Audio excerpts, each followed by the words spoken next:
class. Today we are going to continue our unit on literary devices by discussing a new technique called zeugma. Now, has anyone ever heard of zeugma before? No? Nobody? Well, zeugma is a Greek word that means yoking or bonding, which is exactly what it does in a sentence. We recognize zeugma when we read a sentence with a verb where a verb can affect more than one noun. The verb has a slightly different meaning depending on what noun it's paired to or bonded to. Let me show you how it works.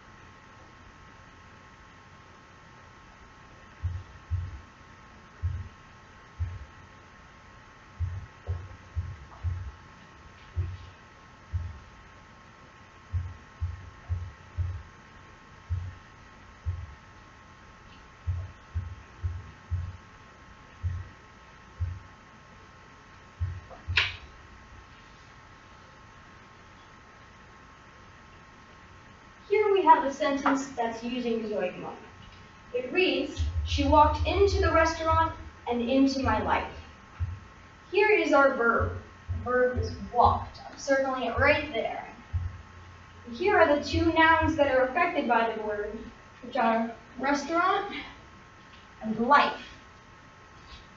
Depending on what verb and noun match we make, our sentence's grammar and meaning will change. First, let's connect walk with restaurant. I'm connecting it with an arrow. If we ignore everything else after restaurant, our sentence reads, "She walked into the restaurant." That's a very literal phrase. This lady, whoever she is literally walking into the restaurant. We can picture her in our minds. Now, what would happen if we connected walk with life instead?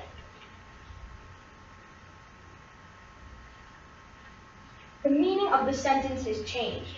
You can't literally walk into someone's life, right? What we see now is a more abstract phrase. Walking into someone's life serves as a metaphor for getting to know someone unexpectedly. This is what our second match tries to accomplish. On their own, both matches are nice sentences, but a little unsophisticated. By using zeugma, we can combine them together without sacrificing the meaning of each. It's a quick change that takes our writing to the next level. So now that we've discussed this technique, let's all try it together.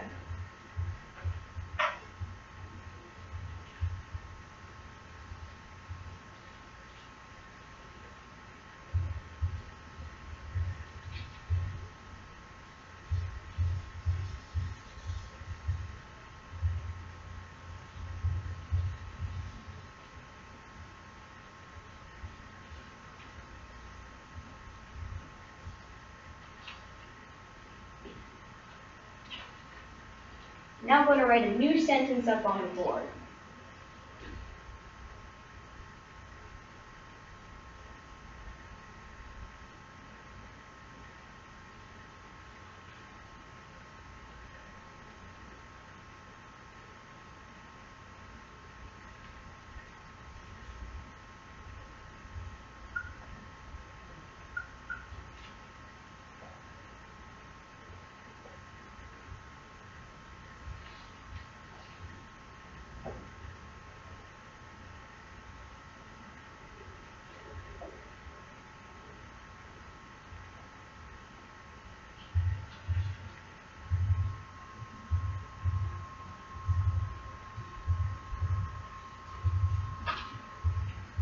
So our new sentence reads, "They covered themselves with dust and glory." This comes from Mark Twain.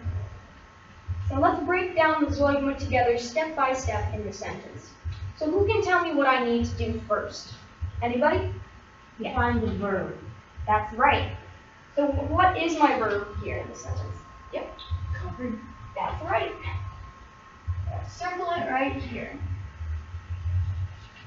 What do I need to do next? Yeah. Find the nouns. That's right. Can anybody tell me what the two nouns are? Yes, and glory. Good. There's a circle one right here. Dust And glory. So what's my first verb noun match, everybody? Covered and dust. That's right. Connect them with an arrow. So if we ignore the ending past the word dust, what does the sentence say? And is it a literal or an abstract sentence? It's a literal sentence because covering with dust is a physical thing. Yeah. Yes, I like how you explained that sentence very clearly. Can anyone tell me what's our second verb noun match? Covered with glory. Yeah. You arrow from covered to glory to mark our second match. So if we ignore the first noun, dust, what does the sentence say? And is this one a literal or abstract sentence? Yep. The sentence reads, they covered themselves with glory. And that's a more abstract sentence because you can't literally cover yourself in glory. That's it. Now since we've got two types of sentences going on at once, one that's literal and one that's more abstract, can we say that we're working with an example of Zoigma? Yep. Yeah. That's right. Sounds good, everyone. I think you guys are ready to try it on your own. What I want you all to do is to take out a blank sheet of paper and put your names on it.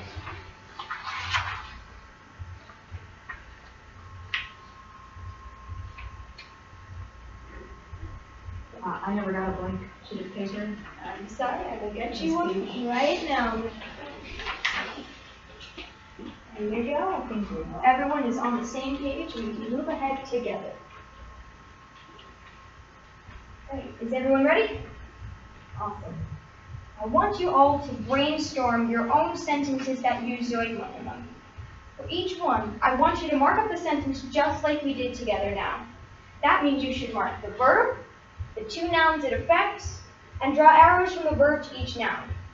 Then, write down whether the combinations you make are literary or abstract ones. I want you to try writing at least 3 sentences with all these markings. When you're done, I want you to come up to me so I can check them. If I give you a thumbs up, that means that something is all good, you're all ready to go. And that means you can go on to the next step, which is to draw your sentence with a nice picture. Kind of write the sentence on the bottom and mark it out as appropriate. But if I give you a thumbs down, that means something's incorrect in one of your sentences. I'll mark what part of the sentence is wrong, but it's up to you to find the exact mistake. All right. So I want everyone to give it a try and be done with at least their sentences by the time the class is over. Anything not completed will become homework tomorrow. I'll have an example posted online tonight, so if you guys get stumped, you can take a look at it there. It's a Doctor Who example. It's very funny. And I believe that's all for right now, so you guys can get started. All right, you ready? Do it.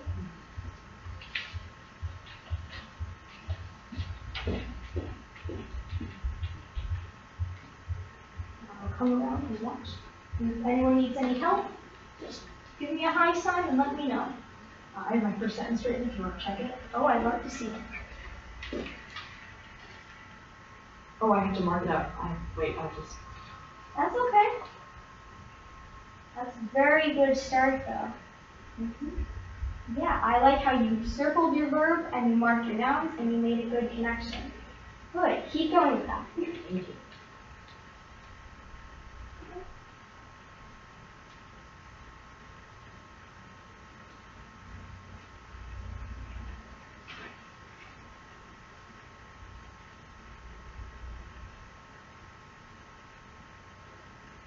That's a very good starting sentence there.